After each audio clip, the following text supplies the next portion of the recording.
Bueno, otra vez, buenas tardes, va de refil, buenos días y buenas noches. Bienvenidos a esta conferencia seminario, si podríamos llamarlo así, pero más bien es una conferencia sobre el tema que están viendo en la pantalla, la influencia de la sabiduría de Paracelso en el mundo moderno. Es un tema que hace tiempo tanto Enrique como yo lo hemos estado viendo, sobre todo él un poco más porque él ha estudiado homeopatía y está muy ligada a la homeopatía moderna, las aportaciones que hizo Paracelso hace varios siglos. Entonces vamos a tratar de enfocar este tema, sobre todo desde el marco de la enseñanza teosófica, que es donde más nos interesa. Y por supuesto, la aclaración que hacemos siempre. Esto es una presentación producto de nuestras propias y personales investigaciones.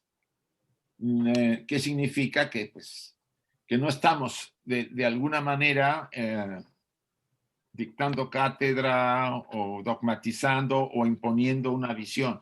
Simplemente estamos compartiendo esta enseñanza que Paracelso dio y que ha influido muchísimo, a pesar de que, sobre todo en el campo de la medicina y por supuesto en otros campos, pero más sobre estos campos de la medicina, de la medicina alternativa, el campo de la magia, de la alquimia, etcétera, etcétera. Él tuvo una polifacética preparación en su vida, fue un personaje muy desarrollado y se habla mucho de él y lo veremos más adelante. ¿Sí, Enrique, algo?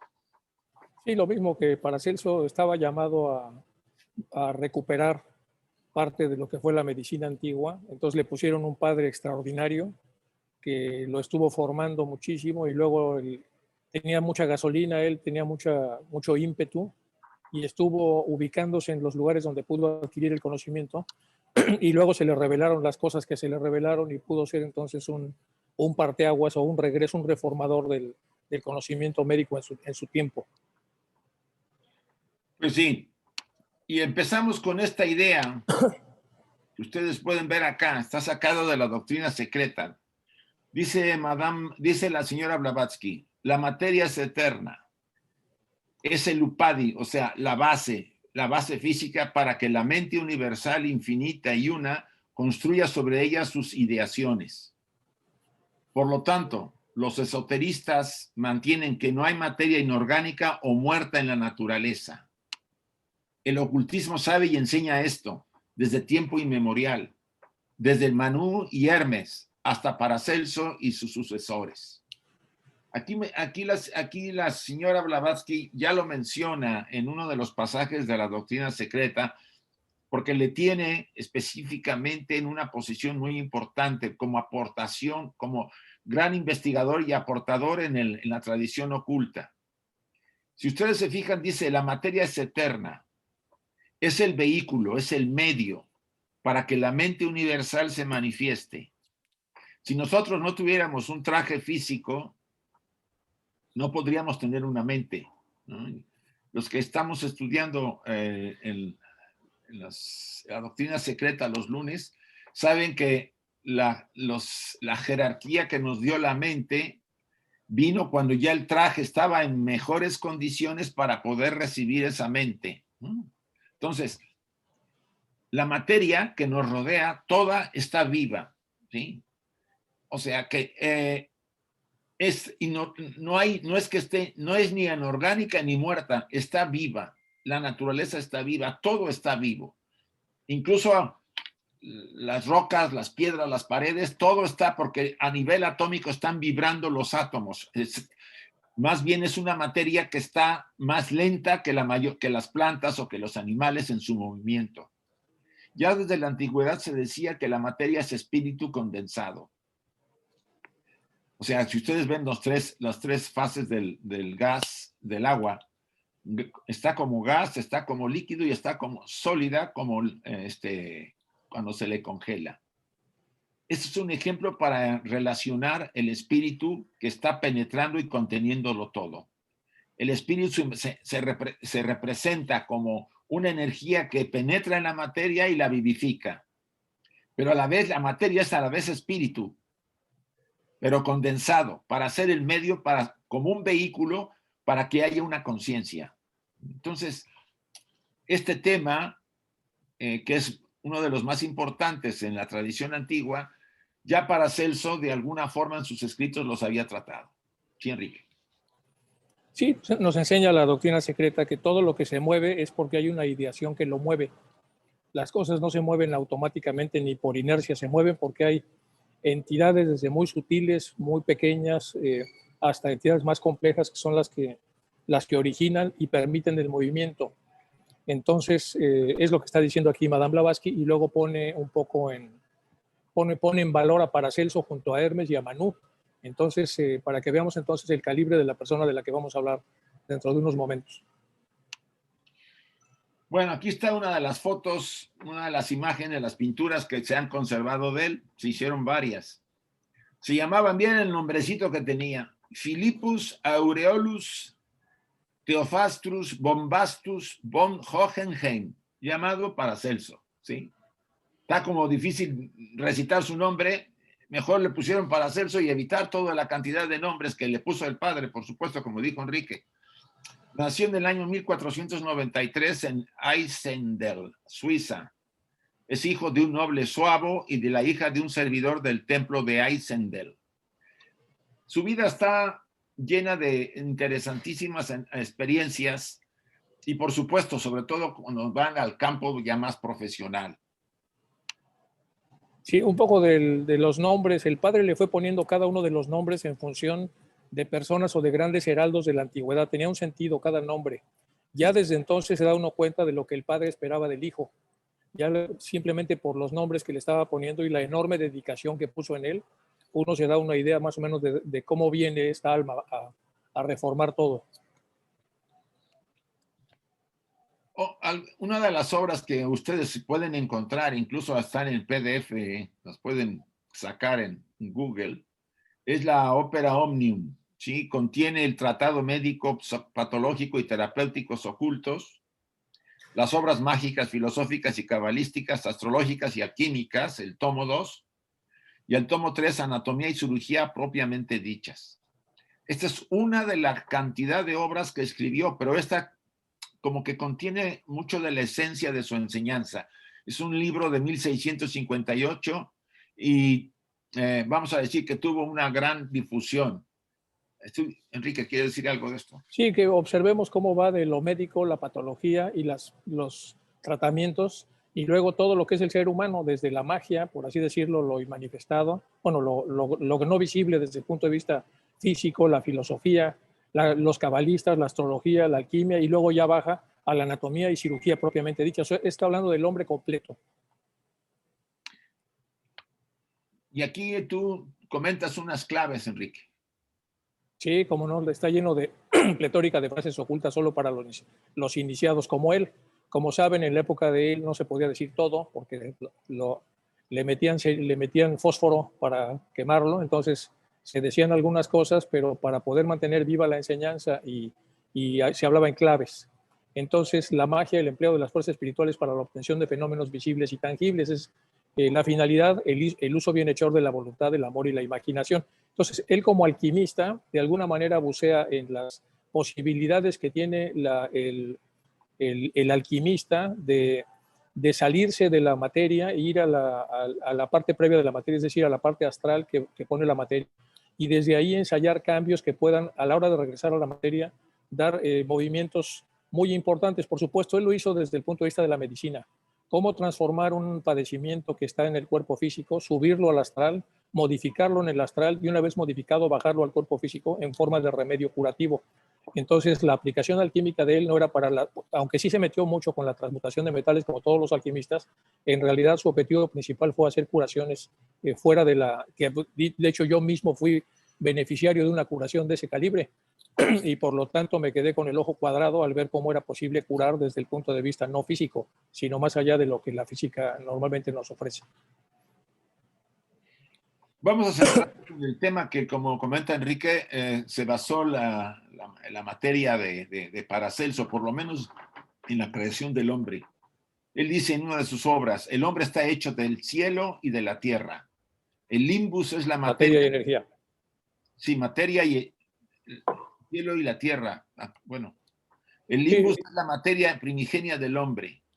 El limbus es el cielo y la tierra, la esfera superior e inferior del cosmos, los 4 elementos y todo lo que en sí comprende.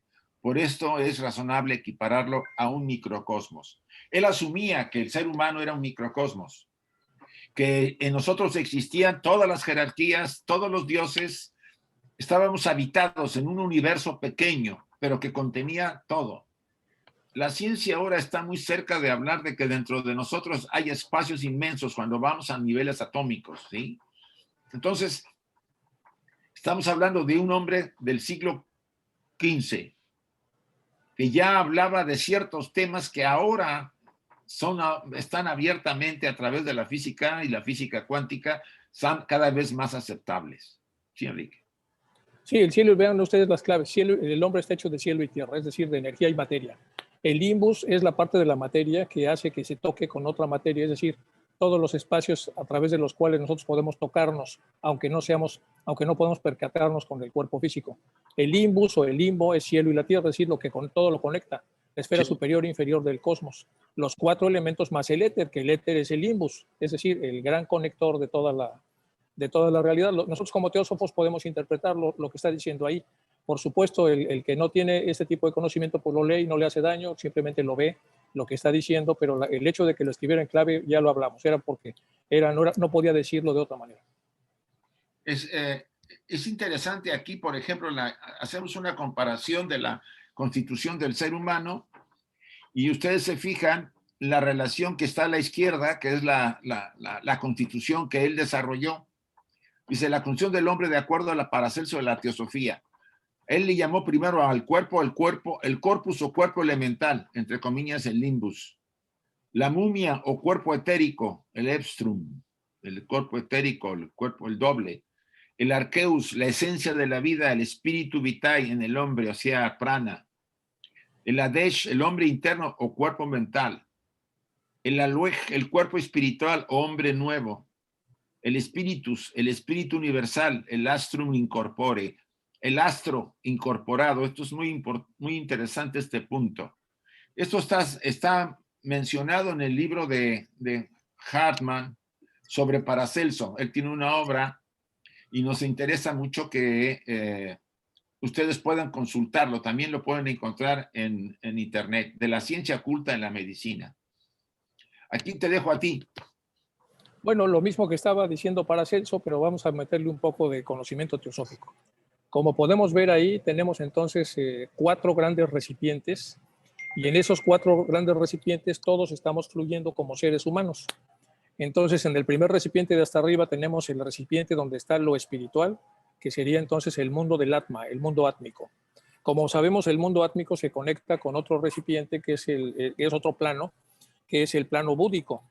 Y en el plano búdico ya estamos hablando de los primeros vestigios de madera que van a ponerse en contacto con lo que nosotros estamos tratando de explicar acá.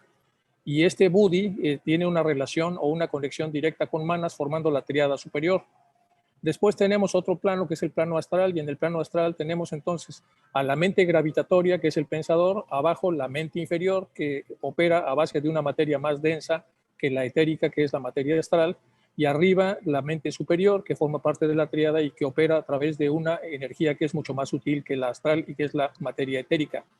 Abajo de la mente inferior tenemos el kama, que es decir, la fuente de deseos, y eso conecta con el último plano, que es el plano físico, que es donde estamos ustedes y nosotros, en donde estamos observando con nuestros sentidos físicos pues, toda la unidad de vida a través de la manifestación de la materia. Del otro lado de la parte astral tenemos a la fuente de energía, que es el prana, muy parecido a lo que estaba diciendo Paracelso. Abajo tenemos el linga sarira. El linga sarira es como el ribosoma, es decir, toma toda la información que viene de arriba, de la parte arquetípica, y la coloca abajo en el cuerpo físico, los ladrillos los coloca abajo para hacer la copia del modelo que está en el linga sarira, y ese modelo a su vez viene del prototipo que viene de las partes más altas de la estructura. Mejor este es el microcosmos. Etérico, para que lo pueda entender la gente. Bueno, el linga sarira es el doble etérico, que es la otra manera, el Doppangler, que le dicen los alemanes. Y entonces nosotros, con esto nosotros tenemos ya lo que es un ser humano pues bastante complicado, tenemos bastantes cosas. Como hemos visto en las clases de Isaac, cada una de estas cosas nos las dieron jerarquías diferentes, nos fueron dando cada una de esas jerarquías, nos fueron armando. Y si nos van armando, pues quiere decir que somos una estructura muy compleja, porque una cosa es observarlo en las clases de Isaac de los lunes, y otra cosa es ponerse a pensar que realmente somos eso, es decir, cerrar los ojos y tratar de buscar esos espacios, sabiendo que esos espacios están en nuestro interior. Es decir, buscar a nuestro Linga Sarira, hablar con el Linga Sarira, buscar a nuestro Prana, hablar con el Prana, y como hacían las antiguas tradiciones, incluso las tradiciones mistéricas, que era una especie de reconciliación. Primero tenemos la fotografía de lo que somos, luego nos reconciliamos con los elementos que tenemos, luego nos comunicamos con estos elementos y después aprendemos a utilizarlos. De todo esto, lo que se ve en la fase más baja, es decir, en el pregrado, en lo que sería la primaria de la evolución, pues lo vemos en el cuerpo físico. O sea, todos arrancamos viéndonos en el cuerpo físico y ya es nuestro destino tratar de integrar las partes de arriba. Del otro lado tenemos la imagen que nos da Blavatsky en las últimas charlas que dio en 1889, en donde pone otra vez Atma con el huevo áureo, que sería más o menos el plano áurico, y el AE quiere decir el auric egg, que es el huevo áureo. Luego tenemos los demás principios donde se mezcla lo etérico con lo astral, que es Buddhi, Manas, Kama, Manas, Prana y el Linga Sarira, y luego se tuerce todo esto y viene y brota hacia este plano, que es el plano físico, el cuerpo. O sea, es más o menos lo que tratamos de poner en el otro esquema, pero desde el punto de vista de cómo lo explicó Blavatsky, que es muy simple, pero además muy esquemático y muy bien, muy fácil de entender. El hombre está destinado a ser un humano y no un animal. Esto es muy interesante declaración de Paracelso. Y como ser humano tiene que vivir el espíritu de vida inmortal que poseemos todos y deshacerse del espíritu animal. Viene la referencia en la obra en la que se sacó. Los misterios del templo interior no son accesibles para el vulgo y los profanos. Aquí se está refiriendo él como un iniciado, porque todo ser puede darse cuenta tan solo de lo que corresponde a su propia naturaleza. Para penetrar en el dominio de la verdad se requiere una alma verdadera. Por alma verdadera, él puede interpretarse por un alma desarrollada, un alma madura, un alma que ha ido trabajándose para poder realmente tener acceso a ese dominio de la verdad. Un animal, que es la parte inferior nuestra, no puede darse cuenta sino del lado animal de la existencia. Esta declaración tiene muchas repercusiones, sobre todo en toda la enseñanza, y en su época las tuvo, y por eso lo perseguían, y él trataba de viajar a muchos lugares para evitar los peligros. ¿Por qué? Porque la Inquisición, sobre todo la Inquisición, estaba tras todos aquellos que se salían de ese marco que se había impuesto muy reducido, y Paracelso era el ejemplo máximo de que rompía todos los modelos que existían en ese momento. Entonces dice, un animal solamente se va a dar cuenta de la existencia como animal. Si nosotros vivimos como un animal, que es el que come, duerme y hace el sexo y no pasa de eso, solamente viviremos en ese nivel. Pero si somos capaces de darnos cuenta por las experiencias, sobre todo que nos hacen sufrir, y de buscar la manera de encontrar otra visión o la verdad detrás de todo este proceso, vamos a ir a descubrir que no somos solamente un animal, que hay en nosotros algo que puede ascender y que puede purificarse, y como dice la parte de arriba, tiene que vivir el espíritu de vida inmortal que todos traemos y deshacerse del espíritu animal. Enrique. Sí, puedes pasar la anterior para explicar esto mismo en relación al esquema anterior. Vean ustedes aquí la estructura de lo que somos, el huevo áureo. Si nosotros quitamos el gravitador, es decir, la mente que gravita de arriba hacia abajo, que está en esta parte de acá, entonces vemos que el animal solamente tiene un estrato de la mente inferior sin autoconciencia. Tiene cierta conciencia, como dice Paracelso, conciencia de su animalidad, y es muy inteligente, igual que los seres humanos, pero no tiene autoconciencia. La autoconciencia es el regalo que está diciendo Paracelso que tenemos todos, porque logramos hacer la conexión a través de la mente gravitatoria. Primero de manera muy torpe, y poco a poco entonces nos vamos puliendo hasta que ya podemos hacer una muy buena conexión. Para esto nos ayuda todo un canal que existe a nuestro servicio que se llama Antakarana. El Antakarana está para servirnos a través de poco a poco. Lo que vamos haciendo es primero adquirimos la autoconciencia de manera muy torpe y la vamos mejorando a través del Antakarana, con lo cual vamos espiritualizando la mayor cantidad posible de materia astral asociada a la mente inferior y así es como vamos creciendo. Pero mientras eso pasa, nosotros venimos de un estrato incompleto en donde no tenemos autoconciencia. Como seres humanos pasamos a un estrato donde ya tenemos autoconciencia y en este estrato lo que nos sigue es que nosotros podamos espiritualizar al máximo toda la conciencia, los restos de conciencia animal que nos quedan para poder terminar nuestro paso en este sentido. Es lo que está haciendo Paracelso, un poco al estilo del siglo XIV y XV, pero en realidad es prácticamente lo mismo que la teosofía nos enseña. Sí, si podemos ahorita concretar, esta parte de abajo es lo que él hablaría como animal, ¿sí? Y la parte de arriba es la espiritualización, es la parte espiritual. Ustedes y yo somos esto. Y esto se proyectó hacia abajo, se reflejó y se formó el yo personal, la personalidad, ¿sí? Limitada. Por eso la mayor parte de las personalidades no tienen o no tenemos mucho sustento, por no decir, la persona no tiene un sustento real. Necesita estarse constantemente refrendando, reconociendo para que sienta que existe, porque la realidad lo que existe es esto de arriba. Pero para salir de este, vamos a decir, de este velo, de este autoengaño, requeriremos todo el proceso de transformación a los que nos referimos en la enseñanza teosófica, para, como dice Enrique, ir abriendo cada vez más, activar este canal que existe, pero volviéndolo más abierto para que fluya más lo superior hacia lo inferior y se espiritualice la parte inferior. Bien. El hombre se alza de la primera matriz, el seno materno del gran mundo. El hombre está hecho en su cuerpo terrenal de los 4 elementos. El agua y la tierra con la que está modelado su cuerpo, formando la vivienda y el envoltorio corporal de la vida. El hombre posee 2 clases de vida, la vida animal de la que hemos hablado y la vida sideral, que es la vida espiritual. ¿Quieres referir algo acá o me sigo? No, síguete. Aquí hay un comentario que hace el doctor Jung sobre Paracelso. Hay una obra que les recomiendo de Jung, se llama Paracélsica, ¿no? A ver si la investigan y les interesa. Dice, Paracelso en este sentido insistía en la presencia del astrum incorpore.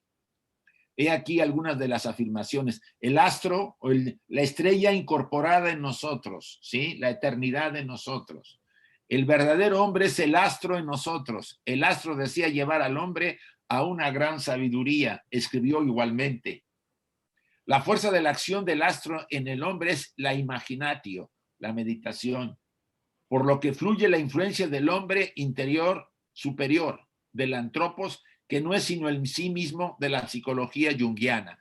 Aquí Jung quiere darle un enfoque, una clasificación a esa parte superior, pero lo interesante es el comentario que hace. Sí, Enrique. Sí, está bien. Si quieres, seguimos. Está muy claro. El cuerpo sideral es fuego y aire, pero también está unido al cuerpo animal del hombre. Así que el hombre mortal consiste de tierra o cuerpo físico, agua o cuerpo emocional, aire o cuerpo mental, y fuego o el alma, espíritu. La estructura del mundo está hecha de 2 partes, de una parte aprensible y sensible y la otra invisible e insensible. La parte aprensible está a su vez compuesta por 3 partes, azufre, mercurio y sal. La parte aprensible, la parte material, la que puede ser vista por los sentidos. La invisible también coincide en 3, que le llama ánimo, sabiduría y arte. Aquí está hablando en clave. Ambas partes juntas constituyen la vida. Enrique. Sí, la que sigue. El cuerpo posee 4 clases de gusto. Esto es muy interesante. El ácido es frío y seco, es decir, melancólico. El dulce es frío y húmedo, es decir, flemático. El amargo es cálido y seco, es decir, colérico. El salado es cálido y húmedo, y es decir, sanguíneo. Aquí creo que sí, ¿no? Sí, de ahí vienen todas las clasificaciones del siglo XVIII, que se buscaban los temperamentos que vienen precisamente de la investigación de Paracelso. Paracelso nos da entonces la forma como las combinaciones interiores que tenemos nos hacen ser en el mundo. A eso se le llamó temperamento, y los más famosos eran Kretschmer, eran Sheldon. Sheldon lo usaba con las capas del bebé, decía que habíamos ectomórficos, mesomórficos y endomórficos. que es muy parecido a esto, y Jack Kretschmer nos pone estas formas de ser en el mundo. Entonces somos así por la diversidad de las combinaciones de los 4 elementos que tenemos en nuestro interior, y ya la teosofía nos enseña mucho de esto. Acuérdense que va en estas charlas que da Blavatsky en la última parte de su vida, nos dice que los 7 principios a su vez se dividen en 7 y cada uno de ellos a su vez en otros 7, y en realidad está hablando de los 4 elementos más el éter, que son los 5 más los 2 que todavía no se han manifestado, que son los 7, y tiene una serie de subcombinaciones en donde la base fundamental son otra vez el aire, el fuego, que serían las partes superiores, la tierra y el agua, que serían las partes inferiores. Y ya en el Timeo nos indica que realmente el fuego es el verdadero elemento de arriba, la tierra es el verdadero elemento de abajo, y tanto el aire como el agua son los términos medios, es decir, el puente a través del cual se pueden comunicar la materia y el espíritu. Esta teoría te toca. Bueno, él puso como ejemplo de lo que serían los 3 grandes elementos a través de los cuales va a surgir la manifestación de la vida física, el azufre, el mercurio y la sal, y le puso esos signos. Y después de ponerle esos signos, dijo, aquí se basa todo. Está en un libro editado en Basilea que ya había comentado Isaac. La sal es un álcali, el azufre es un aceite y el mercurio es un licor, es lo que estaba comentando. Entonces, al mezclarlos todos, perdón, Isaac, nos da entonces esa imagen que tenemos ahí. Este es el hombre completo a través de sus elementos. Está mezclando lo que es el azufre en la parte central, luego se mezcla lo que es la sal y luego el mercurio en la parte de arriba. Él lo ubica dentro de lo que son las formas físicas visibles que podemos tener nosotros en un cuerpo humano. Es decir, tenemos cosas alcalinas o ácidas, tenemos cosas aceitosas y tenemos cosas en forma de licor, y ahí pone al mercurio. Obviamente la base fundamental, tanto en la homeopatía como en otras medicinas alternativas, la base fundamental son los medicamentos que cubren mayor cantidad de síntomas, y curiosamente son estos. El mercurio se usa para revivir cadáveres, es muy poderoso y muy profundo. El sulfur se usa muchísimo para trastornos de la piel, y las sales en todos los tipos, porque hay una gran cantidad de sales, se usan sobre todo para procesos internos. O sea, al final de cuentas, lo que está haciendo Paracelso es poner en términos reales lo que serían las bases fundamentales del funcionamiento humano a través de las bases físicas, que han sido, como ya vimos, que provienen de las partes metafísicas, pero que son como las bases o las patas sobre las cuales nos movemos como seres humanos, en lo físico. El hombre está dividido en sí mismo, efectivamente, en el cuerpo del globo y el cuerpo de los sentidos. Esto es, en un cuerpo visible, palpable, y un cuerpo invisible, impalpable. O en otras palabras, en un cuerpo elemental de los 3 principios, sal, azufre, mercurio, y un cuerpo estelar, lo que acaba de decir Enrique. Por lo que se refiere al cuerpo del hombre, es meramente carne y sangre. Él está aquí, se refiere a la parte física. Aquello que es impalpable en él se llama espíritu. Así, el hombre está formado de carne, sangre y espíritu. Además, la carne y la sangre no son el hombre, sino el espíritu que existe en él en sí mismo.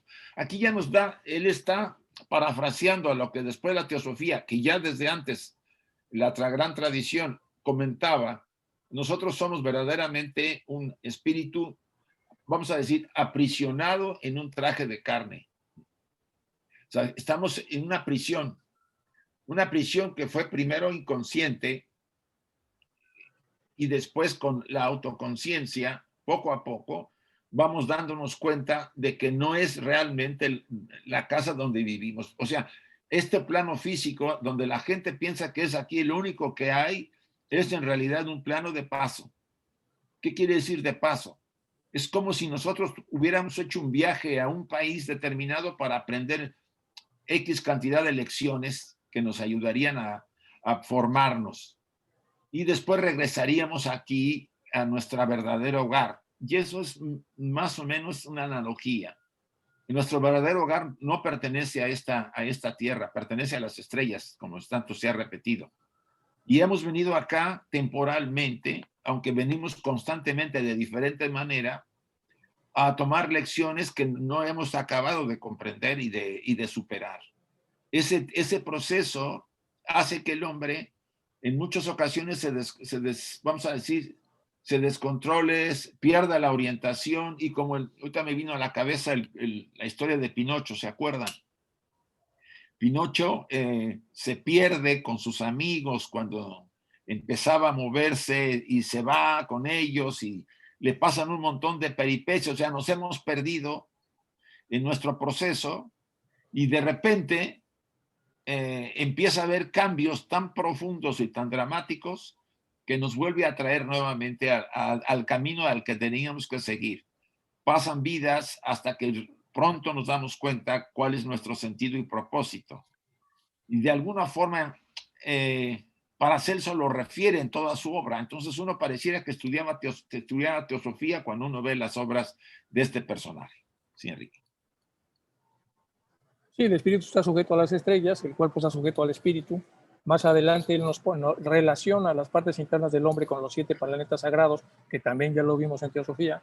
Incluso ve cómo las combinaciones de los regidores de estos planetas van a hacer que nosotros seamos o más temerosos, o más aguerridos, o más voluntariosos, o más orientados al desarrollo, porque también dice que la Tierra no puede ver más arriba de lo que es Tierra. Es decir, el cerebro físico no puede concebir el espíritu, salvo que pida un puente a través del cual el cerebro pueda salir de sí mismo como para poder contemplar la parte superior. Solo lo podemos hacer a través del puente.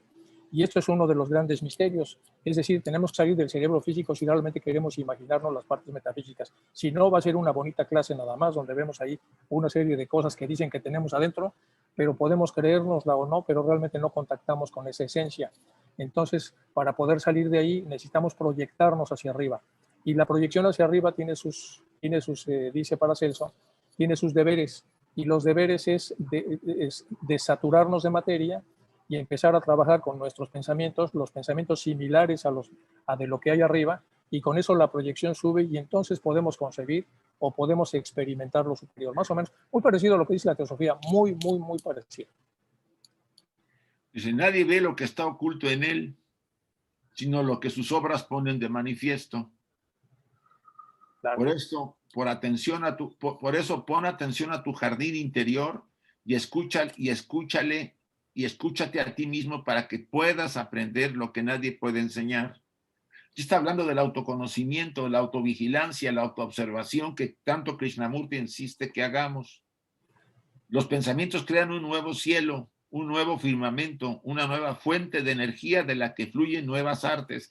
Esto también lo recalca no solamente las tradiciones como los tibetanos y otras escuelas, los herméticos, los caldeos, los judíos, la cábala, etcétera, que nos hablan de la importancia de la mente y de la posición que tiene nuestro crecimiento y desarrollo. Dice, así que hay 2 influencias en el hombre. Una de la luz del firmamento, de ella forman parte sabiduría, arte y razón, las estrellas, las jerarquías superiores. La segunda influencia proviene de la materia, de ella forma parte la concupiscencia, la comida, la bebida y todo lo que afecta a la carne y la sangre. Aquí ya está claramente en una de sus obras definiendo nuestra naturaleza.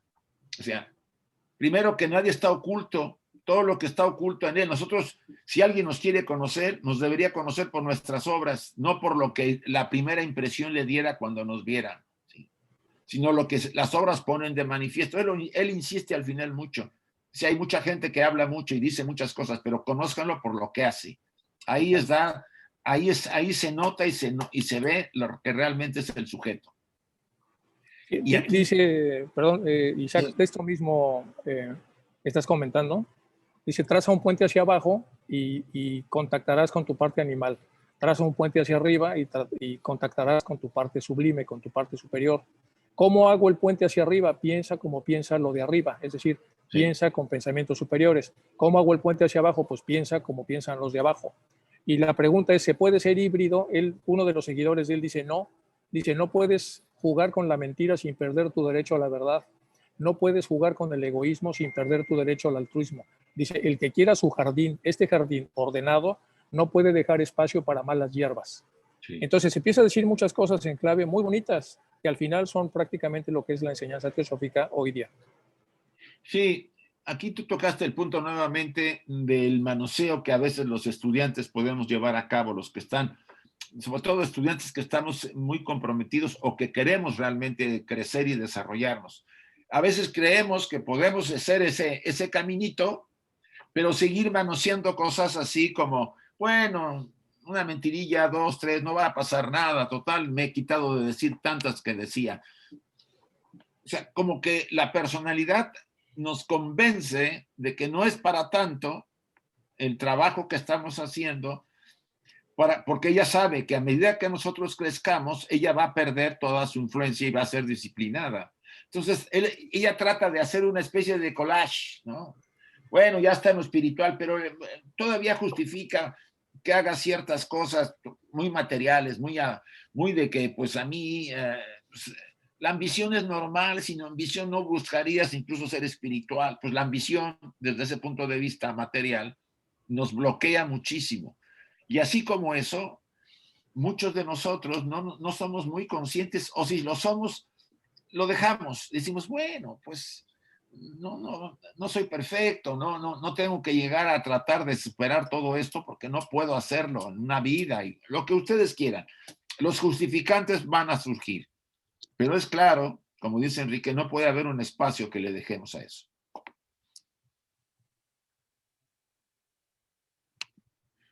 Porque como por fuera, así es por dentro. Aquí está la máxima aritmética. Lo que no está afuera tampoco está dentro del hombre. Lo exterior y lo interior son una sola cosa, una constelación, una influencia, una concordancia, una duración, un fruto. Esta declaración a mí me encantó, ¿sí? Porque es la declaración más firme sobre la unidad de vida, ¿sí? Sobre lo que contiene todo. Y si nos adentramos en eso, dice, lo que no está afuera tampoco está dentro. Pero lo que está dentro lo puedo encontrar afuera. Si yo tengo la felicidad dentro, afuera voy a ser feliz. Y tener la felicidad significa serenidad y equilibrio interior, ser consecuente, coherente, etcétera, etcétera. No estamos hablando del disfrute, que es otra cosa. Entonces, nos da muchas claves para Celso en su trabajo. Y eso nos puede inspirar a leer de alguna manera pues, su obra, que está, pues, ustedes pueden buscar en internet y hay bastantes obras de él. Por ejemplo, la que les comentamos al principio, sí la van a encontrar, está en PDF. Enrique, ¿algo de esto? Y bueno, es muy compleja la obra, es muy grande, muy orientada a médicos, pero hay que leerla con calma, con cuidado. Allí en Adiar, acuérdate que vimos varias obras de él, incluso varias obras originales que ya no prestan en la biblioteca de la Sociedad Teosófica desde hace muchos años, que ahora lo que prestan es una fotocopia, pero es muy interesante la manera como cuidan el acervo de Paracelso que está ahí en la Sociedad Teosófica, en la biblioteca, dentro del campus de Adiar. O sea, es un hombre fuera de serie.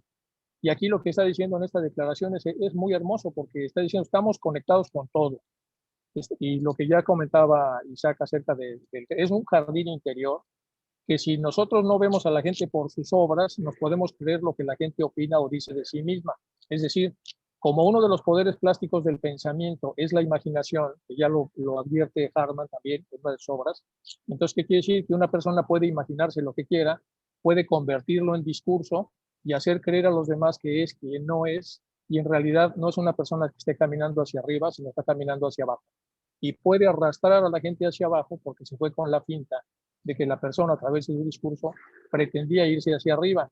Entonces, como uno de los poderes plásticos del pensamiento es la imaginación, ¿cómo lo resuelve Paracelso? Dice, fíjate en lo que la persona hace, fíjate en sus obras, no te fijes tanto en el discurso y mucho menos en lo que piensa, porque en las obras desnuda exactamente lo que está diciendo. Hay un dicho también de los indios norteamericanos que decía, es tan fuerte lo que haces que no puedo concentrarme en lo que dices. Eso es lo que estaban diciendo estas culturas mesoamericanas anteriores. Ya hablaban de mucha sabiduría. Están viendo si la persona que merece tener un puesto directivo dentro de la tribu o dentro incluso de la civilización, porque había grandes civilizaciones, eran evaluados por lo que hacía la gente, no tanto por lo que la gente pudiera decir. Y otra vez aquí tenemos una clave que también es muy teosófica, de la ciencia teosófica. A ver, Enrique. Bueno, pues aquí está la famosa sanación. Esta es una revista de Sofía que aparece en lo que la rama arcana nos dio ahí, ¿se acuerdan ustedes? Para que le leyéramos y que espero que estén leyendo ávidamente. Pues hay una de junio de 1901, de la revista Sofía, y como verán ustedes, el tercer artículo de ahí se llama La homeopatía y sus diluciones, y lo escribe José Mellán. Este José Mellán es uno de los que llevó la teosofía a España junto con otra persona, otro catalán, que no me acuerdo cómo se llama, pero los dos llevaron a través de una baronesa de París que conocía a Blavatsky, y entonces fueron gentes muy desarrolladas, escribieron muchas cosas, y una de las cosas que escribió este Mellán es precisamente lo que aparece en este artículo. Y dice varias cosas que merece la pena que revisemos. Es decir, todos los organismos físicos tienen un doble etéreo o linga sarira. En otras palabras, es un cuerpo etéreo. En otras palabras, es un cuerpo etérico interno, del cual ya se ha cubierto, revestido el cuerpo grosero, que no es conocido, el cuerpo físico, que no es conocido. El doble etérico es la reproducción exacta, partícula por partícula, molécula por molécula, del cuerpo denso del cual se haya revestido. Es decir, nuestro cuerpo en el linga sarira o en el doble etérico tiene los mismos átomos que acá solo son átomos etéricos invisibles, es decir, átomos astrales. Y estos átomos, por eso forman la copia de lo que somos en el plano físico. Somos una vil y vulgar copia, lo que está diciendo aquí este artículo. Entonces, estamos revestidos, esto que somos aquí físicamente es el revestimiento de lo que realmente somos, que es aquello, es decir, el cuerpo metafísico o el cuerpo del doble etérico. El verdadero cuerpo donde residen y actúan las fuerzas dinámicas, al paso que el denso no es más que un recubrimiento de este y por consiguiente de importancia secundaria. Por eso cuando tomamos remedios de la medicina convencional, de la medicina alópata, cuando tenemos un dolor de cabeza, el dolor de cabeza tiene su fuente en la cabeza metafísica, por así decirlo, es decir, en el cerebro astral. Y en el cerebro astral, tanto la medicina ayurvédica como la homeopática trabajan sobre el astral y arreglan el dolor de cabeza. En cambio, cuando uno toma alopatía, la alopatía arregla el dolor de cabeza en el cuerpo físico, pero eso dura a lo mucho 6 o 8 horas y luego regresa el dolor de cabeza porque el dolor de cabeza no está en el cuerpo físico, está en el cuerpo metafísico. Por lo tanto, se necesitan entonces dosis sucesivas y además con toda la toxicidad que puede implicar algunos de los medicamentos que se toman. Aquí vamos a entrar un poco en el famoso lío entre la medicina alopática y la medicina homeopática, pero bueno, es por el tipo de conferencia que estamos hablando, porque este es uno de los grandes precursores de la medicina que trabaja sobre el astral y no sobre el cuerpo físico.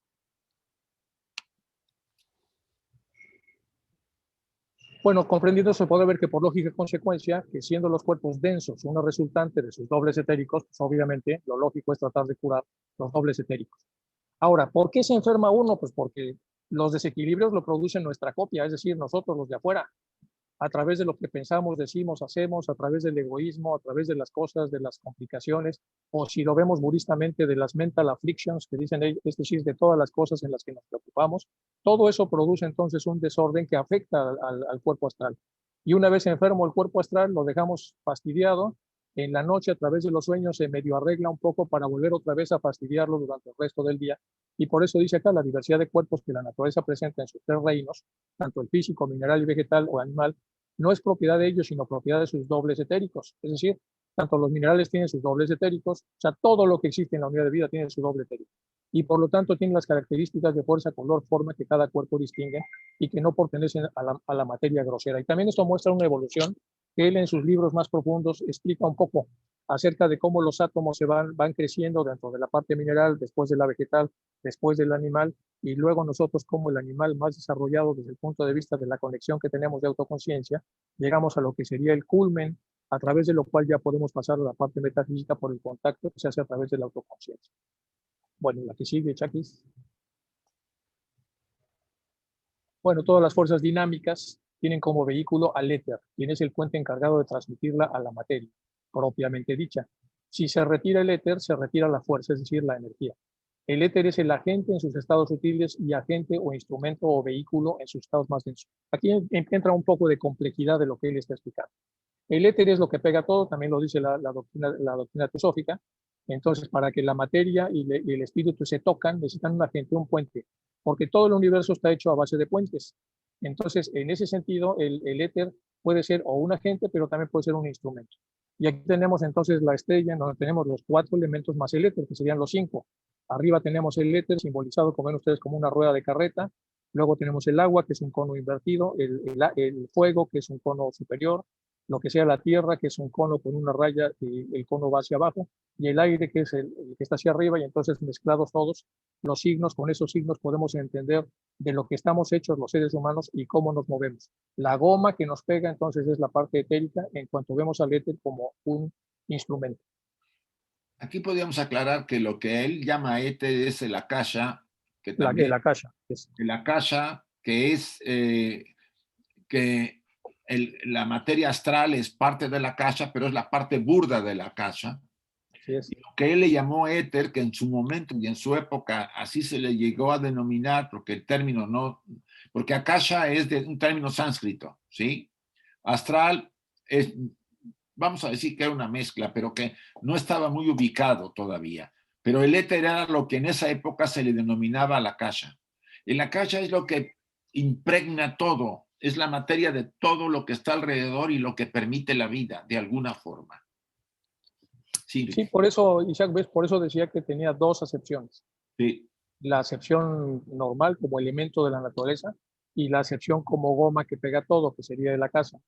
No sabemos por qué lo puso así, pero puede haber sido incluso por las discusiones que tenía con los activistas de su época, que en un momento dado lo prevenían a no meterse tanto con las doctrinas que él también, de las que también bebía, sea como fuere, lo aclara diciendo que hay 2 maneras de ver al éter, como que está diciendo son 2 cosas, aunque le llamemos éter, que es lo que estaba aclarando Isaac. Lo que está aclarando es que el otro éter es lo que nosotros conocemos como casa. Esto es. La influencia del sabido causa de la que si el éter rodea todos los cuerpos. Ah, bueno, aquí es donde empieza lo interesante del éter este. Dice, causa análisis el hecho de que si el éter rodea todos los cuerpos para transmitirles fuerza, ¿por qué algunos son mejores conductores que otros en el plano físico? Le preguntaban en su época. Dice, la respuesta es porque hay una fuerza intermolecular y un éter intraatómico. El éter intraatómico es la casa, el que es el responsable de que todo se mueva, pero también hay un éter intermolecular, es decir, junto a un alambre de cobre hay una especie como de salchicha que lo rodea y es en esa salchicha energética, magnética, por donde realmente corre la corriente eléctrica y no tanto por el cobre. El doble etérico del alambre es el verdadero conductor de la electricidad, es lo que está diciendo aquí Paracelso. Y entonces, ¿qué quiere decir? Si nosotros cortamos una pierna, por eso sí está el síndrome del miembro fantasma, la persona sigue teniendo comezón en la pierna que ya no tiene, porque sigue habiendo todavía la proyección de esa pierna desde el punto de vista de la salchicha energética, si se le puede llamar así, en donde está realmente todavía el astral de la pierna completa. Dice, en la muerte, el principio vital y el doble abandonan su copia vehículo, que también ya lo hemos visto en teosofía. Entonces, una vez rota la unión, el cuerpo físico se descompone en partículas cada vez menores hasta que se desintegran tanto el doble etérico como el cuerpo físico, siendo el primero el cuerpo físico. También habla Paracelso de cómo podemos explicar el que a veces podamos resucitar a una persona desde el punto de vista alquimista. Lo que dice él es que tarda todavía un tiempo el cuerpo en desvincularse tanto del doble etérico como del prana. Y si nosotros, cuando la desvinculación no ha ocurrido, hacemos o tratamos de revivir al cuerpo físico, mientras la conexión está todavía presente, un cuerpo físico podría, en teoría, revivirse. Esta parte no la desarrolla mucho Paracelso, pero sí que la comenta. Ahora, si ha pasado demasiado tiempo y se rompe el cordón de plata que conocemos, ya no es posible regresar entonces al cuerpo físico la vida. Pero si lo aplicamos a los órganos y sistemas que hace la homeopatía, entonces quiere decir que casi cualquier trastorno que un ser humano tenga, si no ha roto la unión, digamos, el microcordón de este órgano o este sistema con el centro de vida del sujeto, todavía podría repararse lo que teóricamente es incurable. Pero si ya pasó demasiado tiempo y este cordón ya se ha roto, ya no se puede. Lo que hay que dar es un remedio paliativo porque no es posible ya la reconstrucción. Se decía desde 1500 esta verdad que todavía en la actualidad vemos con los grandes homeópatas. Bueno, el éter tiene 4 niveles que van en orden ascendente, del cuarto al primero, eso ya lo hemos visto en teosofía, ¿se acuerdan? Que está el éter, y luego viene hasta el éter propiamente dicho que pone Blavatsky y abajo el superetérico, ¿se acuerdan? Lo divide en 4. Luego tenemos el vegetal, que es hierba, arbusto, árbol, el animal, microbio, insecto, animal y hombre. Los minerales utilizan al éter cuarto, de abajo hacia arriba. El vegetal, una forma de éter más sofisticado, cuarto y tercero. El animal, cuarto, tercero y segundo. Y entonces el éter superior ya es lo que pertenece a la divinidad. Esto es interesante porque entonces nos da una idea de cómo la evolución se da a través de las formas en las cuales se va sofisticando más la parte con la que nos conectamos con la totalidad. Es decir, cómo se van haciendo mucho más sutiles nuestros átomos etéricos, a través de la cual nosotros podemos contactar con las partes superiores que al final nos van a llevar a la autoconciencia. Y otra vez decir llamando éter, porque bueno, ahí hay un tema extraño, que no sabemos, como ya dijo Isaac, por qué mezcló las dos palabras de éter. Hay un refinamiento de los átomos de vida que todos tenemos. Todo está rodeado de átomos de vida, ¿sí? Los árboles lo tienen, las piedras, la atmósfera, el aire, el oxígeno, todo tiene átomos de vida y son posibles vidas a desarrollarse. Ustedes partan de la siguiente enseñanza que da la teosofía. Esto viene en la doctrina secreta. Dice, aquello de lo que emanó el universo, la seidad, ¿se acuerdan que la seidad emana, vamos a decir, irradia, porque no es la palabra emanar, irradia al logos inmanifestado, que es el punto del triángulo. Después va el segundo logos y el tercero, y ese triángulo famoso. De ahí vienen los 7 primordiales, que son, ya empieza el mundo, el universo material. Todo lo que surge de esa fuente es la que está impregnando todo el cosmos. Tanto el espíritu como la materia, que estaban unidos antes en el punto superior, se separan en dos, espíritu y materia. Ese es el segundo logos. ¿Qué quiere decir? Que el espíritu y la materia antes estaban en la unidad. Todo era espíritu, todo era energía espiritual. Pero por cuestiones de evolución y necesidades del desarrollo de este cosmos se separan en espíritu y materia. Las dos polaridades de las que ustedes y yo estamos inmersos en todo el universo y en nosotros mismos, porque tenemos nosotros en pequeño este famoso triángulo de los 3 elementos, de los tres logos. ¿A qué nos lleva esto? Que todo está contenido en aquella unidad y todo está vivo. Todos los que vemos, los átomos que vemos en la atmósfera de gases, en los minerales, en los materiales, en nosotros, en todo lo que nos rodea hay átomos de vida, aún no desarrollados en los casos de mineral, más desarrollados en el caso de las plantas, y así va ascendiendo y pasando por el ser humano. Nosotros fuimos plantas y fuimos animales, y fuimos rocas en otras evoluciones, en otras de las, vamos a decir, los que están yendo los lunes a Antropogénesis, se recordarán que hemos pasado por varias rondas, ¿sí? Lo que quiero llegar a que ustedes se den cuenta, como acaba de decir Enrique con el lenguaje de Paracelso, es que todo está vivo. Y las moléculas, mira, los budistas tienen una invocación muy interesante que dice, que los 21,000 seres que habitan mi cuerpo, cuando sean humanos, yo les enseñe el Dharma. O sea, nuestra constitución, que aparentemente la consideramos nuestra, no es nuestra, está prestada por la naturaleza.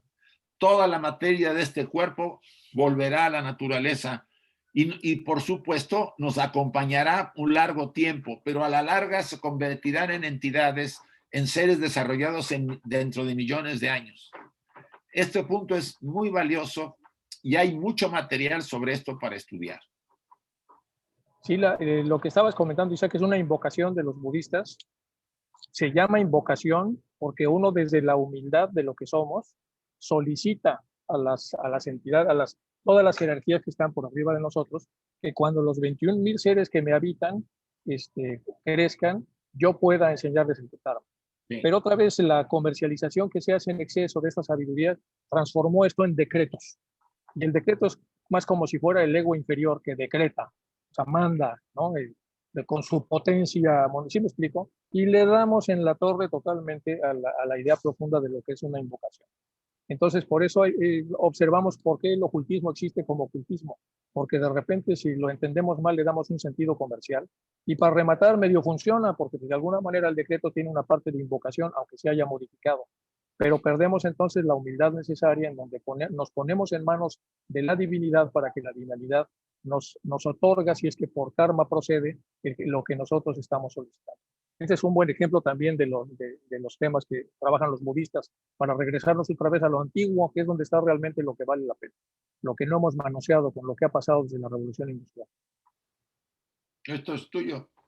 Los diferentes densidades no tienen nada que ver con el cuerpo, sino más bien con el doble etérico, claro. Comprendiendo que el doble etérico es el vehículo del principio de vida o prana, las diferentes densidades no tienen nada que ver con el cuerpo, sino más bien con el doble etérico.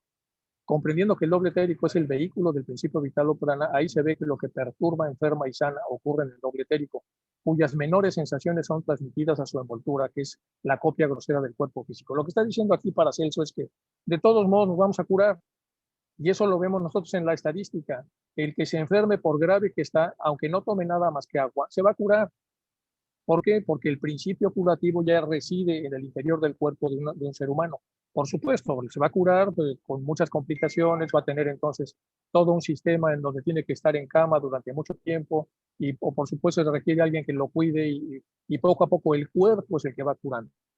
¿Qué pasa cuando nosotros le ponemos una muleta al cuerpo y decimos, usted quiere curarse con dolor de cabeza y padecer una migraña de 10 días o una, o una gripe muy larga o quiere curarse en solamente 2 días? Pues en 2 días le podemos quitar los síntomas, pero vamos a debilitar al organismo, porque las exacerbaciones de enfermedades sirven para fortalecer al organismo, para que el organismo encuentre su propia vía de sanación y se fortalezca y evite la recaída en lapsos enormes de tiempo. Por esa razón, entonces, es que todas las medicinas antiguas lo que hacen cuando hay una enfermedad es dejar que fluya y solo si de plano se ve que el tema está muy, muy grave, entonces se da algún remedio que pueda ayudar al cuerpo a que su espíritu de sanación fluya, en el sentido de que pueda rehabilitarlo sin que exista el peligro de muerte. Aquí estamos hablando de una cosa muy importante en este slide. Bueno, Hahnemann, ya nos pasamos al padre de la homeopatía, es ese que está ahí. Dijo que el organismo material refleja como si fuera un espejo las perturbaciones del principio vital. Lo que pasa es que aquí hay un problema que también lo relata el artículo que aparece en Sofía, y habla de que la gran influencia que tuvo filosóficamente hablando Hahnemann fue de los herméticos, y a los herméticos no les estaba permitido hablar del doble etérico, solamente del principio vital. Entonces, Hahnemann se brinca lo que es el doble etérico y piensa que desde el principio vital es como el principio vital es el que se enferma, de acuerdo a su teoría filosófica. Dice entonces es como espejo de las perturbaciones, esto dice por ignorar la existencia de su vehículo, que es el doble etérico. O sea, el cuerpo verdadero del ser humano. Es decir, el que se enferma es el doble etérico y el principio vital, la energía siempre es la misma. Es un brillo radiante de luminoso que viene del sol y que nos nutre. Y tiene un estándar permanente. Lo que se enferma es el cuerpo etérico. El cuerpo etérico al enfermarse ya no puede captar esta energía en todo al 100% y la transmite a la copia que es el cuerpo físico. Cuando curamos el doble etérico, se restaura la conexión con la fuente original de energía y a su vez baja el cuerpo físico y lo sana, que es lo que hace un remedio homeopático. Dice, los herméticos querían significar el doble etérico con el término vida porque no les estaba permitido divulgarlo. Esto fue porque no hablar del doble etérico pues era conocimiento esotérico, es decir, oculto. Y esto puede haber influido a Hahnemann, no puede haberlo, seguramente lo influyó. Y entonces hay un pequeño error en la parte de la doctrina filosófica de la homeopatía, que es pero no afecta, porque da igual si Hahnemann pensaba que era directamente la fuerza vital o era el doble etérico, al final es lo mismo. Lo que hace Hahnemann es curar la parte sobrenatural, es decir, la parte metafísica, para que desde ahí pueda venir la sanación en el cuerpo físico. Bueno, el método curativo de la alquimia a la homeopatía. Una fuerza desestructurante invasora, potencia 10, es decir, estamos enfrente de alguien y como estamos susceptibles nos enfermamos. Toma un organismo predispuesto, débil o desequilibrado. Entonces el organismo recibe una dosis de una sustancia dinamizada similar a la fuerza invasora, pero de mayor potencia. Por ejemplo, le damos un remedio que tenga una potencia de 11 cuando el trancazo que nos dieron era de 10. masa por aceleración, esa es la potencia, de manera que esta fuerza ataca y destruye al agente perturbador. Aquí hay varias cosas que señalar. Nos enfermamos si estamos desequilibrados o desarmonizados. Si estamos armonizados, no nos enfermamos. Las potencias interiores del cuerpo evitan que una persona se enferma cuando la persona está en máximo equilibrio. ¿Qué nos desequilibra? Pues el miedo, la ambición, el temor, el pavor, el pánico, la zozobra, la preocupación, en general todas las cosas que vienen de la mente y que generan un problema de energía entre la parte del pensamiento, del habla y de la conducta, y la persona en esas condiciones es rápidamente atacada por una bacteria o lo que fuera, y entonces desarrollamos una enfermedad. No hace falta que en cada remedio dinamizado se detecte la base material. ¿Qué es lo que descubrió Hahnemann? Hahnemann descubrió que cuando tenemos una tifoidea, no es la bacteria la que nos produce los síntomas, porque cuando nosotros damos un remedio normal a una persona sana, es decir, le damos arsénico a la sexta, la persona sana desarrolla síntomas como si se hubiera enfermado de cólera, como si se hubiera enfermado de gripe. Y entonces lo que hizo él fue anotar todos los síntomas que producen estos productos de la naturaleza en organismos sanos y los puso a todos por número de personas a las que les pasaban. Y con eso ya construyeron otros, que no es Hahnemann, construyeron repertorios para que los homeópatas vean. Entonces, cuáles son los remedios que son similares a las enfermedades, y esos son los que se aplican a las enfermedades para curar las enfermedades una vez que estos remedios son dinamizados. Dinamizados quiere decir que son espiritualizados. Se disminuye la parte de masa que tienen y se incrementa, por lo tanto, la parte de energía. Esto se hace a través de diluciones sucesivas y de sufusiones. Entonces, los alemanes tienen una gran tecnología para hacer esto, porque lo han estudiado con mucho cuidado, y en España se vende más bien la homeopatía de tipo francesa, que nada más llega más o menos a la 30 o a la 60, porque por ley en Francia, si un producto no puede ser detectado en una solución, ellos evitan que pueda ser comercializado. Entonces, las dinamizaciones que aparecen en Francia no son tan potentes como las que aparecen en Alemania o como las que aparecen en la India. Pero a eso se refiere muy a grosso modo lo que está diciendo este slide. Bueno, aquí viene el tema de la utilidad y riesgo de los términos medios, puentes o escalas. Tenemos acá, y vamos a observar un poco el modelo de Aristóteles, que posteriormente le mete mano Gray más, y ya lo adaptamos Isaac y yo para meterlo en alguno de los libros. ¿Qué es eso de analogía o de similitud? Porque también Blavatsky nos habla de eso. Aquí tenemos un ejemplo de la verdad con un rango de apertura de 5 a 10 grados. Lo primero que tenemos es el contrario de la verdad, que sería salud o enfermedad. Bueno, verdad o mentira. La mentira está a 180 grados, está muy distante de la verdad. Pero luego tenemos un contradictorio que sería la no verdad. La no verdad es menos que la mentira, porque es no verdad, porque la mentira es 180 grados, la no verdad 135. El complementario es la no mentira. La no mentira está más cerca de la verdad que la no verdad, que a su vez está más cerca que la mentira. Y después tenemos al análogo, que sería, por ejemplo, la claridad.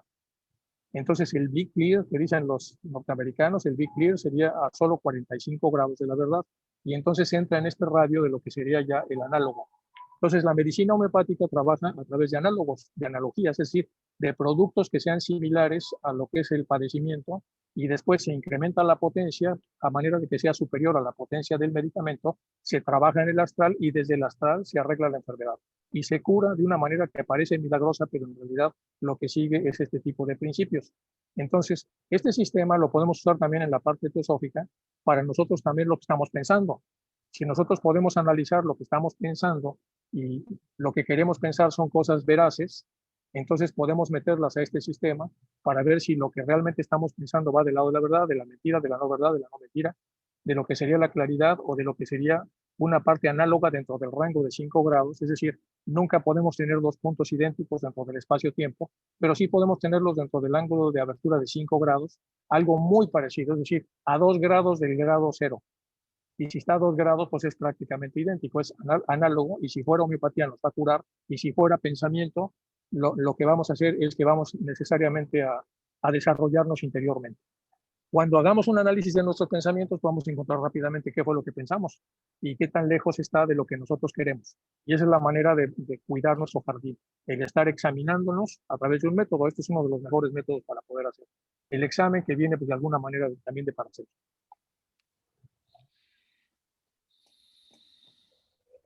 Bueno, el Magnum Compositum que ya nos comentó Isaac, nos enseñó incluso una foto ahí del libro. Esto es la verdadera medicina, procede como hemos explicado las virtudes de todos los elementos del cielo y de la tierra. Aparte, además de las tres susodichas sustancias, existe el hombre, un cuerpo invisible, por cuya razón escapa a la influencia directa del médico. Nos referimos al soplo inflatus, divino, que como toda inspiración, inspiratus o expiración, hábitus, resulta invisible para nuestros ojos e imparable para nuestros dedos. Acuérdense que incluso todavía hasta el siglo XIX, muchos de los libros científicos se publicaban en latín, incluso en Gran Bretaña. Por ejemplo, muchos de los libros del mismo Darwin, todavía en esa época, se publicaban en latín, porque era como que el lenguaje a través del cual los instruidos podían más o menos leerlo. Y aparte les ayudaba a no ser tan perejidos, no ser tan descritos como herejes. La medicina de los espíritus, como esencia de toda vida, sus médicos cuidan y curan las enfermedades mediante filtros e infusiones, de lo que aciertan a coagular, cogere el espíritu de determinadas hierbas o raíces cuya propia sustancia ha sido responsable anteriormente de la enfermedad. Este es el similia similibus curentur, que utiliza la homeopatía y que ya utilizaba Paracelso. De hecho, él le llama así porque eso viene desde Aristóteles, el que estaba ahí consultando ¿cómo se llama? El padre de la medicina, se me fue ahorita el Dios, nombre. No, el que curaba allí, que vivió 100 años, que fue un médico impresionantemente desarrollado, el que hace el juramento, Hipócrates. Hipócrates, sí. Vamos a Hipócrates. Los enfermos que se consumen de estas dolencias pueden curar gracias al espíritu de esas hierbas, según el arte que se expresa en los libros de esta secta, de la que forman parte gran cantidad de médicos famosos, como Hipócrates. Ahí venía el famoso Hipócrates. Entonces, lo que hace Hahnemann es un gran compilador de todo esto. Lo que hace es llevar a la práctica los efectos que tienen este tipo de productos minerales, vegetales, humanos, en los cuerpos sanos, y ve cómo se dibujan enfermedades idénticas a las enfermedades que todos padecemos, y después lo que hace es dar estas esencias para curarlas a través de similares. Muy a grosso modo es lo que hace la homeopatía. El orden del universo es tal que los movimientos y las configuraciones del cielo están sincrónicamente correlacionados con los movimientos y las configuraciones de los asuntos humanos, de un modo que las hace inteligibles y significativos para la mente humana. Aquí ya Paracelso nos habla desde el enfoque de la astrología, o sea, de la astrología, porque él le da a los planetas, a los 7 planetas sagrados, las potencias que influyen en el ser humano, al Sol y por supuesto a toda la estructura de estrellas que nos rodea a la galaxia. Los arquetipos son esquemas profundos del funcionamiento psíquico, las raíces del alma que condicionan nuestra visión de nosotros mismos y del mundo. Arquetipos y dioses están en similitud. O sea, nosotros poseemos toda la jerarquía, porque fuimos formados por ellos, poseemos la jerarquía que está gobernando el sistema solar, o sea, los 7 planetas sagrados, incluyendo al Sol como principal. En nuestra naturaleza habitan esos aspectos, por eso influyen tanto, vamos a decirlo así, sobre la personalidad, no sobre la parte espiritual. Hay otro enfoque sobre eso. Toda totalidad psicológica se halla gobernada por una u otra fantasía arquetípica, sancionada por un Dios, y yo solo puedo existir en ellas. Esto viene mucho al caso con el comentario que también hace James Hillman. Toda fantasía, toda experiencia posee su razón arquetípica. No existe un lugar sin dioses y una actitud que no los represente. O sea, somos dioses poblando un universo pequeño, nuestro pequeño universo microcosmos.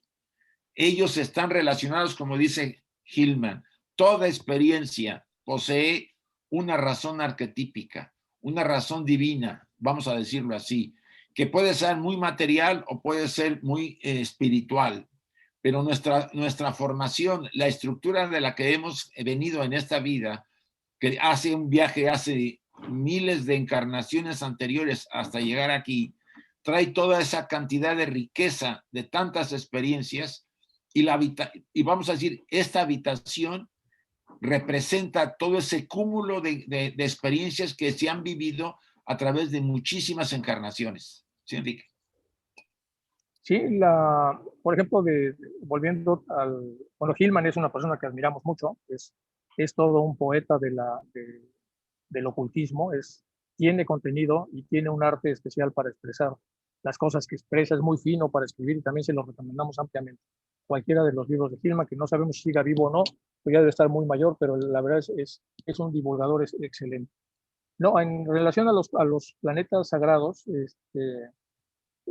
habla Paracelso de detalles de cómo se ve en el comportamiento. Por ejemplo, en Venus ubica al tema de Atma y en Mercurio está la mente y en Marte está el Kama.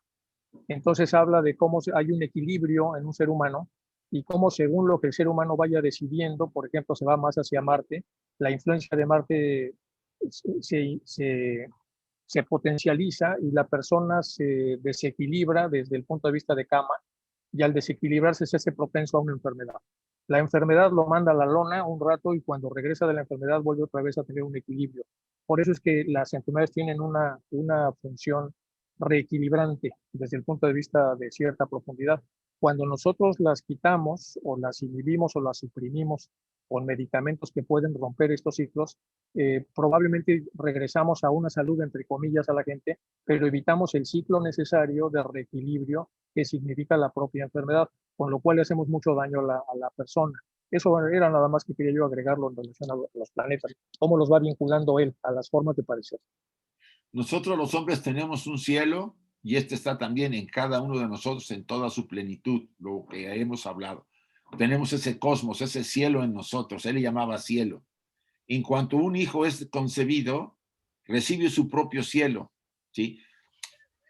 Podríamos interpretar el cielo sobre todo con esa cantidad de experiencias de vidas que hemos tenido, podríamos llamarles kandas, quizá, yo más bien viene la experiencia de madurez del alma que está en nosotros, de haber viajado hace miles de vidas y ha llegado hasta este momento dándonos cierta característica muy particular. Así pues, según se encuentre la bóveda estelar, así se inculcará el cielo interior del hombre. Del cielo solo viene la sabiduría, arte y razón. Cuando él habla de cielo, no solamente no habla del cielo físico, habla de los cielos, de los planos sutiles, donde habitan las jerarquías, desde las más materiales hasta las más espirituales o sin vehículo, como le llaman las arrupas.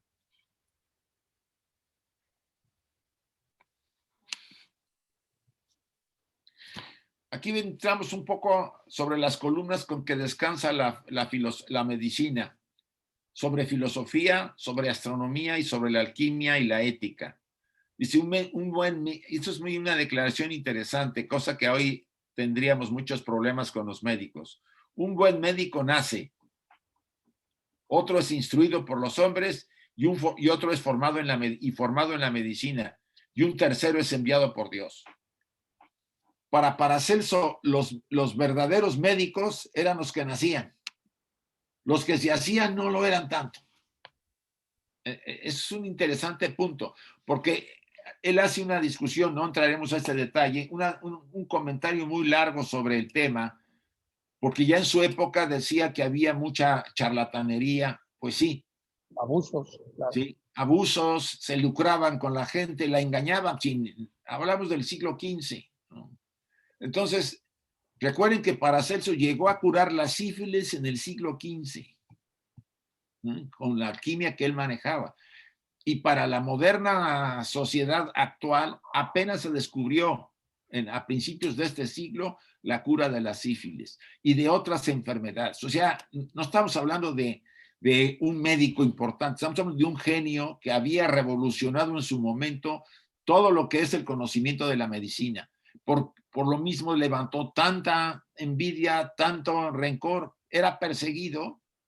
Y finalmente, lo que más se supone es que murió envenenado en la casa de un arzobispo. Bueno, no entremos pues sí, en detalle.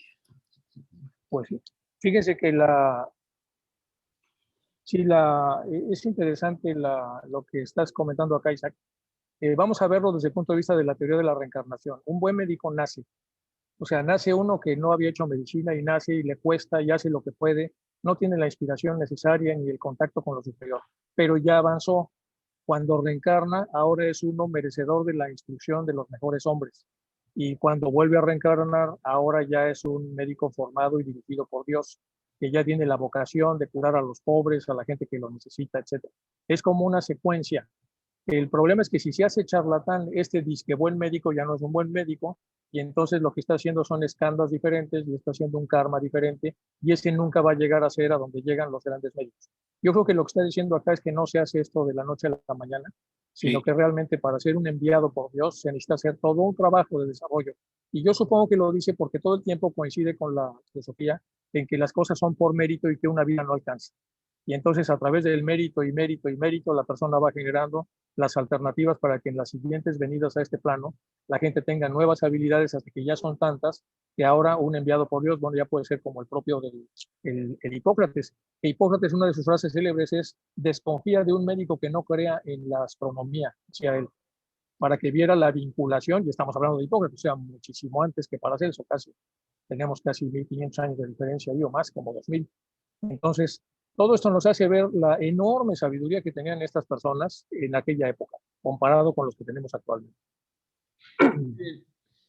ya llevamos una hora y media y probablemente era más o menos el tiempo que queríamos tener, pero ahí tenemos mucho material para entrar, sobre todo la botanogenia, que muestra los principios cosmogónicos cuyos gérmenes en acción producen en la naturaleza el reino que nos ocupa. Viene la fisiología del vegetal, que estudia las fuerzas vitales que en su constante evolución constituyen su alimento y desarrollo. Y la fisiognosia vegetal es la ciencia de las correspondencias astrales, o sea, a qué astros astrales, a qué astros corresponden los vegetales, qué influencia reciben, etcétera, etcétera. Es un tema que nos puede llevar, si lo queremos ver, un relato muy largo. Y yo me estoy preguntando si ya llegamos a un momento en que el tiempo que nos hemos propuesto, que era una hora y media, ya se está cumpliendo. Probablemente podríamos más bien abrirlo para las preguntas que deseen hacer a los presentes en la conferencia y permitir quizá con sus preguntas ahondar más en algún tema. ¿Vale? Y quizá la conclusión es que veamos que la teosofía está fuertemente vinculada a la alquimia, en el buen sentido de la palabra, y que grandes alquimistas, en general lo que recoge Madame Blavatsky mucho tiempo después es toda esa sabiduría, y, y nos da idea un poco de cómo están tan alineadas las enseñanzas, y luego la enorme precisión que tiene Madame Blavatsky para volverlas a poner otra vez a nuestro servicio, y eso nos permite incluso rastrear a estos grandes hombres y tratar de descifrar las claves con las que nos hablan, porque de otra manera sería muy difícil poder hacer a través de métodos de analogía, saber un poco, rastrear el conocimiento que viene en clave. Entonces esto aterriza perfectamente en lo que somos nosotros, los teósofos. Voy a Pues abrir lo abrimos si quieres. sí, abrir las